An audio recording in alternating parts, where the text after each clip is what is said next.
Hello! I know I'm late to the party and I do apologize. I just got sidetracked with so many other things. But if you clicked on this video, you already know what it is. This is going to be my review of Black Panther, Wakanda Forever. I can't believe I saw this back in November and I am uploading this December 1st just to show you like how far behind I was. But I gotta say, like, without going into, well, I'm gonna go into spoilers because I feel like if you don't know the spoilers of this movie, like, you just go and watch it and then come back because it's been out for pretty much a month now, so I feel like it's safe to talk about spoilers, and that will be exactly what this review video is. So this is your official spoiler warning right now. So anyway, without further ado, shall we begin? So, Black Panther, Wakanda Forever. Like I said, I am very late to this, and I do apologize. I don't actually have any Black Panther Funko Pops, so I pretty much just grabbed my Doctor Strange pop and my little Green Goblin figure because I do want something to kind of just showcase on here while we talk about it. And I do actually have Black Panther in the background as we talk about this film, but as I said earlier, this will be a spoiler-filled review, so this is your official spoiler warning because I'm just going to get into pretty much I liked about this film, one or two criticisms at most, but a majority of this film is just perfect. So pretty much this entire film is just riding off of, sadly, the death of Chadwick Boseman. And he was obviously T'Challa in the first one and all that. And this was directed by Ryan Coogler as well, which directed the first one. And honestly, his like absence in this film is it's felt, and I mean that in a like, in a good way, because I don't mean the film suffered because of it, but it definitely would have been a different film if Chadwick Boseman never passed away. But pretty much what it follows is the death of King T'Challa, and pretty much deciding what they should do with the kingdom, and Namor sees an opportunity and he decides to take it. And that's pretty much what the synopsis of it is. And I gotta say, a few standout in this movie was definitely Shuri. She was one of the best characters in this movie. She had a lot of character development, and the fact that like I said, this is gonna be spoiler filled, that she could not let go of her like brother. She couldn't come to terms that he actually died. And then when the mother tried to be like burning the gown, like the wedding gown, not the wedding, god, the funeral gown, and she was like, you must do this to honor him. And it's just like, it was nice. Like she was like, it's a way of like moving on. And I really did feel that because I have had my own like personal like problems in the past with all that. But just like moving on is like pretty much the main like plot of this movie, and it's definitely felt like there are scenes in this movie that will make you tear up. There's the opening scene, which right out of the gate Marvel wastes no time. There's a very nice tribute to Chadwick Boseman at the beginning, and the like Marvel logos and all that, and then it breaks right into like my brother is dying, and then they do everything about it, and sadly he does pass away, which it's really up for debate if T'Challa should have been recasted, or if it was actually right for them to do it this route. I personally feel like this was the best way to go about it. It's very respectful to the actor, and still gave us a really good story within the MCU. And honestly, Phase 4 has kind of been lacking, and this movie was probably the second best, right behind Spider-Man Far No Way Home. But other things I want to talk about in this movie is Namor, the villain. I gotta say, they did an sorry about that. They did an awesome job with Namor. He was like one of the best characters in this movie. When we got his origin, I totally got where he was coming from. Imagine if you were the first time ever being introduced to humanity and you see slavery.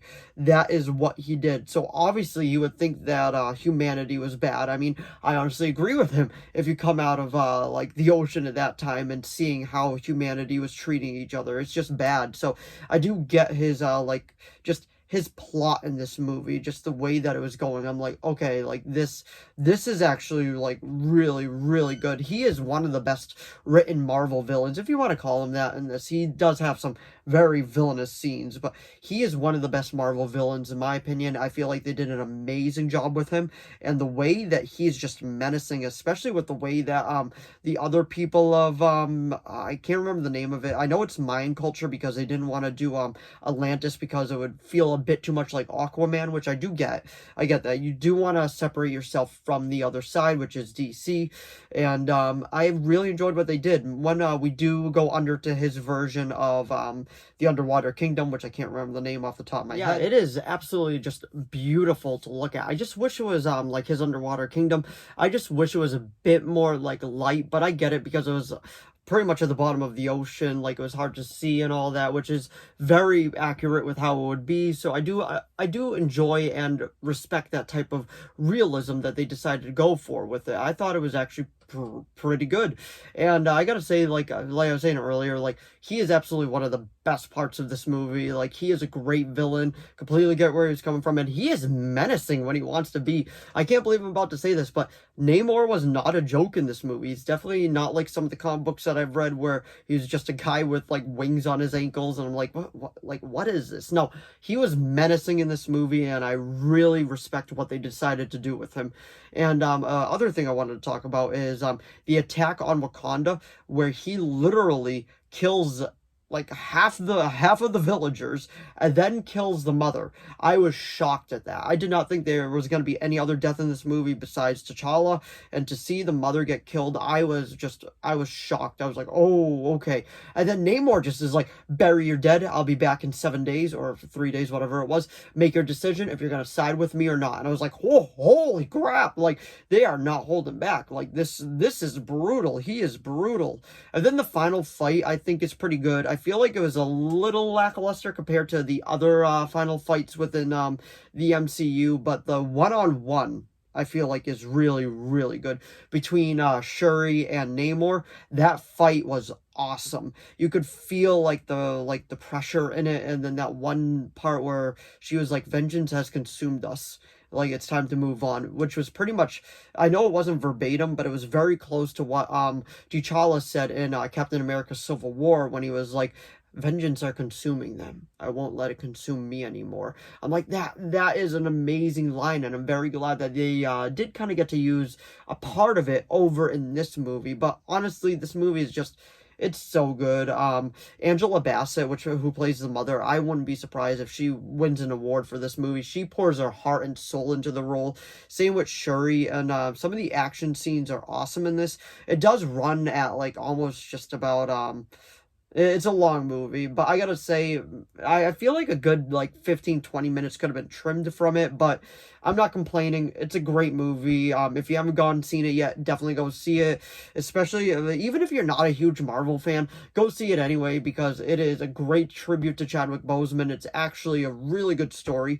It's one of the best from this phase, which Marvel has had an incredibly rocky phase right now. Phase 4 has just been all over the place. We've had amazing films like Black Panther, Wakanda Forever, and Spider-Man No Way Home, and then we've kind of had just lackluster films with Thor, Love and Thunder. But like I was saying, definitely go see this film. I would give it a 9 out of 10. Like, this is just, it is an awesome film. It's not just one of the best of Phase 4, it might just want to be one of the best of the entire MCU. But anyway, that was my review of Black Panther, Wakanda Forever.